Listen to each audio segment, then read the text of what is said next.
Greetings! Welcome to the next in our ongoing series of gardening videos. There's lots of great things that you can do to interact with nature, even in the dead of winter.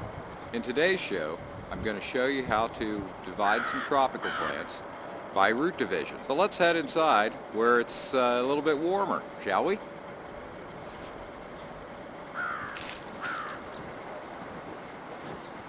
And here we are inside where it's warm. Even though greenhouses appear to be an indoor environment, they're really somewhere halfway between inside and outside. What a greenhouse essentially does is adjust the temperature zone of the local environment. Outside right now we're experiencing a pretty much true zone 6 winter. In here, zone 9-10, or perhaps central to South Florida here in Ohio. The plant we're going to be dividing today, Stromanthe. Beautiful variegated tropical, actually you'd call it a tricolor since it does have green, white, and pink foliage on it. First thing we want to do is to pop the pot off the plant, find a spot, get your fingers into it, and just gradually start pulling it apart. Some people use a knife, which I may at some point need to do here. What I'm trying to do is to split this plant out, open it up like a book. There we go. And now there are two, and there's lots more in here. So we just repeat the process and gradually just kind of pull these individuals where stems are attached to roots. That's what we're trying to do. And pull this off into clumps. There's a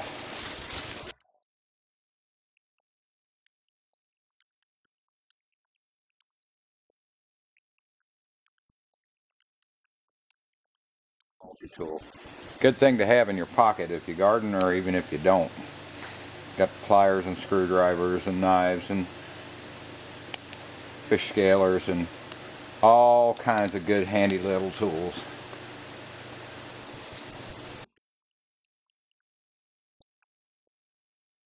See what I'm doing there?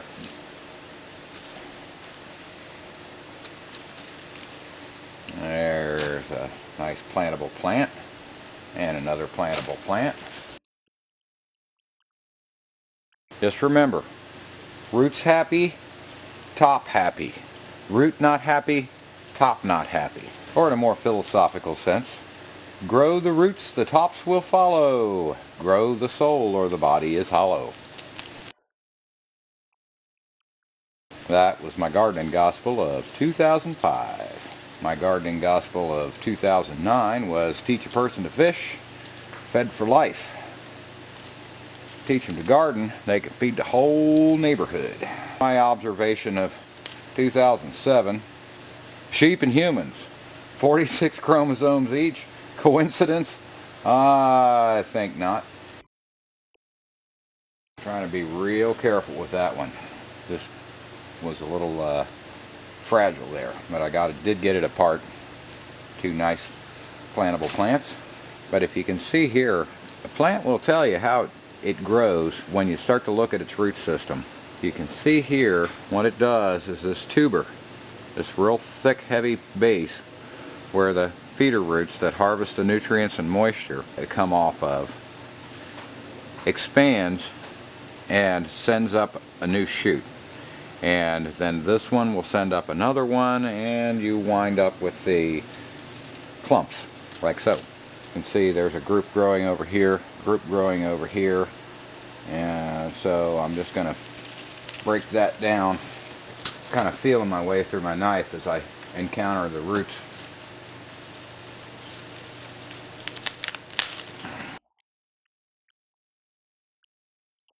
So this technique can be applied you know, to any plants that have this similar root structure. As you divide, you may find pieces like this that come off. And the question is this a viable plant? Absolutely.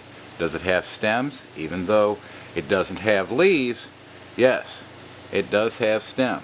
Right here, does it have roots? Nice, viable, healthy roots? Yes. Stems, roots, equals viable plant. In the course of dividing at home, you may also run across something like this. I was in the process trying to pull one and cut this piece off. Is this a viable plant? Well, does it have stems and roots? Yep, definitely got the stem. One little strip of a root coming off of this tuber here. But plants are also built in with what is called cambial tissue. And that's a little circle of cells in here that are like, well, like human stem cells. If it doesn't have roots, they make roots. If it doesn't have stems, it makes stems. So, you know, even though this is not as strong of a division, obviously, as this is still more than likely with this plant a viable plant. So I'm going to go ahead and plant it when I do the potting. Is this a viable plant? Well, it's got a nice, big, fat, healthy root, but no stems. Chances are, with as heavy and nice that this is, and as much of this tuber that's there, this will, from probably somewhere right in here, will send up a new shoot. So I'm going to go ahead and plant this one also. Because I want these to be nice, pretty, healthy, perfect foliage, rather than if I were a home gardener, I'd probably go ahead and leave these leaves on, take them off later. But since I'm doing this as a commercial crop, to have nice plants to sell to my customers that are going to look beautiful with perfect new fresh foliage, I'm going to go ahead and I'm going to cut this foliage off and allow the plant to come up new with fresh new leaves from the stems.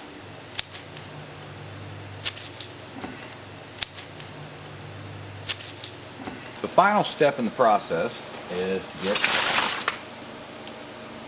our new little divisions into some pots where they can grow. And I've got some 4.5-inch pots here filled with dirt, pretty wet, and we wiggle his little root system in there and push him down. Repeat the process as needed. Repeat the process as needed until all our new little baby plants are planted.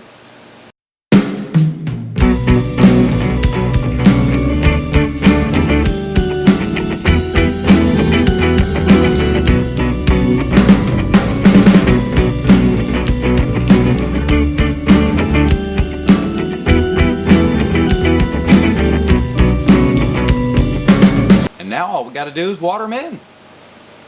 Whew. Boy, that was quick.